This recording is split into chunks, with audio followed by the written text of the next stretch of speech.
Daily Words of God. The work of God's entire management plan is personally done by God Himself. The first stage, the creation of the world, was personally done by God Himself. And if it had not been, then no one would have been capable of creating mankind. The second stage was the redemption of all mankind, and it was also personally done by God Himself. The third stage goes without saying. There is an even greater need for the end of all God's work to be done by God Himself. The work of redeeming, conquering, gaining, and perfecting the whole of mankind is all personally carried out by God Himself. If He did not personally do this work, then His identity could not be represented by man, or His work done by man. In order to defeat Satan, in order to gain mankind, and in order to give man a normal life on earth, He personally leads man and personally works among man. For the sake of His entire management plan, and for all of His work, He must personally do this work. If man only believes that God came to be seen by him and make him happy, then such beliefs hold no value. They have no significance. Man's knowledge is too superficial. Only by carrying it out Himself can God do this work thoroughly and completely. Man is incapable of doing it on behalf of God. As he does not have God's identity or His substance, he is incapable of doing His work. And even if man did, it would not have any effect. The first time God became flesh was for the sake of redemption, to redeem all mankind from sin, to make man capable of being cleansed and of being forgiven for his sins. The work of conquest is also personally done by God among man. If, during this stage, God were only to speak prophecy, then a prophet or someone gifted could be found to take his place. If only prophecy were spoken, man could stand in for God. Yet if man were to personally do the work of God Himself, and were to work the life of man, it would be impossible for him to do this work. It must be personally done by God Himself. God must personally become flesh to do this work. In the age of Word, if only prophecy were spoken, then Isaiah or Elijah the prophet could be found to do this work, and there would be no need for God Himself to do it personally. Because the work done in this stage is not merely the speaking of prophecy, and because it is of greater importance that the work of words is used to conquer man and defeat Satan, this work cannot be done by man, and must be personally done by God Himself. In the age of law, Jehovah did part of God's work, after which He spoke some words and did some work through the prophets. That is because man could stand in for the work of Jehovah, and the seers could foretell things and interpret some dreams on His behalf. The work done in the beginning was not the work of directly changing man's disposition, and was unrelated to the sin of man, and man was required only to abide by the law. So Jehovah did not become flesh and reveal Himself to man. Instead, He spoke directly to Moses and others, made them speak and work on His behalf, and caused them to work directly among mankind. The first stage of God's work was the leadership of man. It was the start of the battle with Satan. But this battle had yet to officially begin.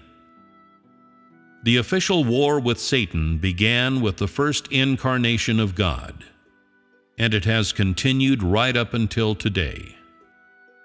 The first instance of this war was when God incarnate was nailed to the cross.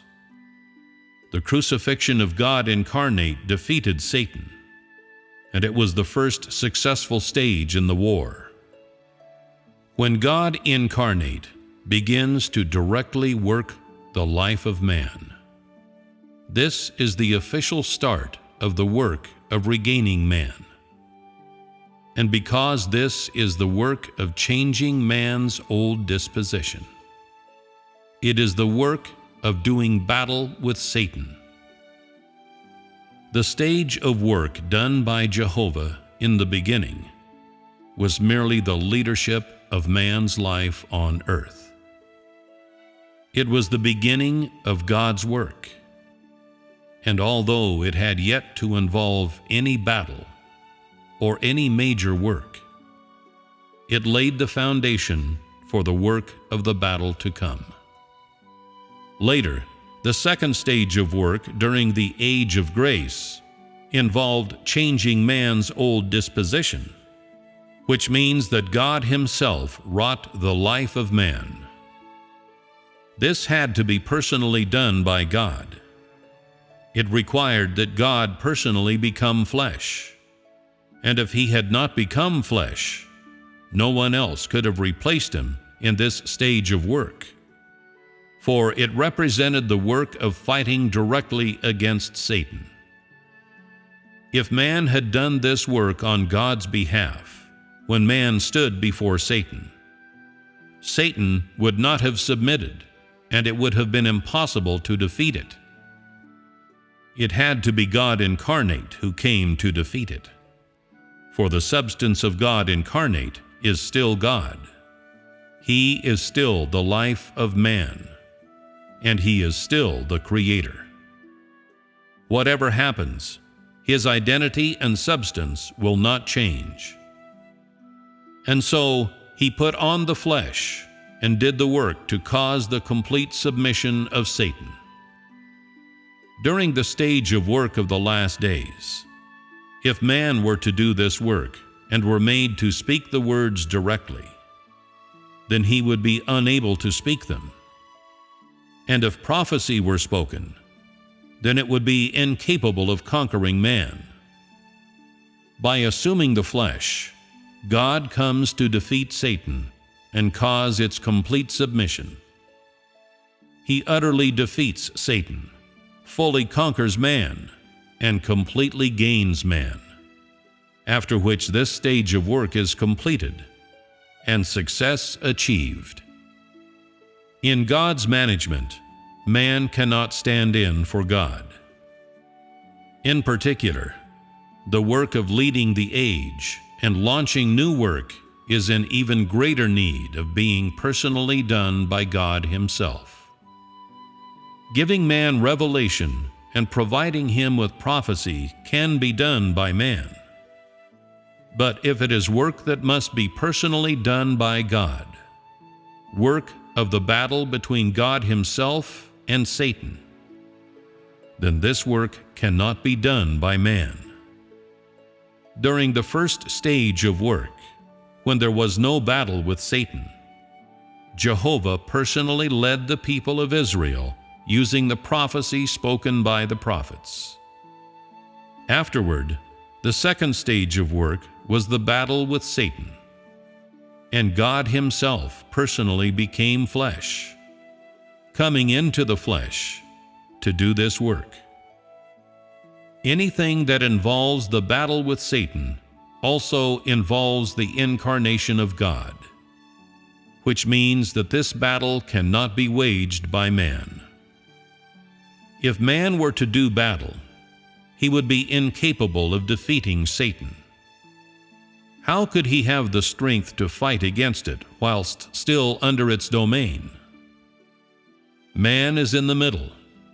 If you lean toward Satan, you belong to Satan. But if you satisfy God, you belong to God. Were man to stand in for God in the work of this battle, would he be able to? If he did, would he not have perished long ago? Would he not have entered into the netherworld long ago? And so man is unable to replace God in his work, which is to say that man does not have the substance of God. And if you did battle with Satan, you would be incapable of defeating it. Man can only do some work. He can win some people over, but he cannot stand in for God in the work of God himself. How could man do battle with Satan? Satan would take you captive before you'd even started. Only God himself can do battle with Satan. And upon this basis, man can follow God and obey him. Only in this way can man be gained by God and escape from the bonds of Satan. What man can achieve with his own wisdom, authority, and abilities is too limited. He is incapable of making man complete, of leading him, and moreover, of defeating Satan. Man's intelligence and wisdom are unable to thwart the schemes of Satan. So how could man do battle with it?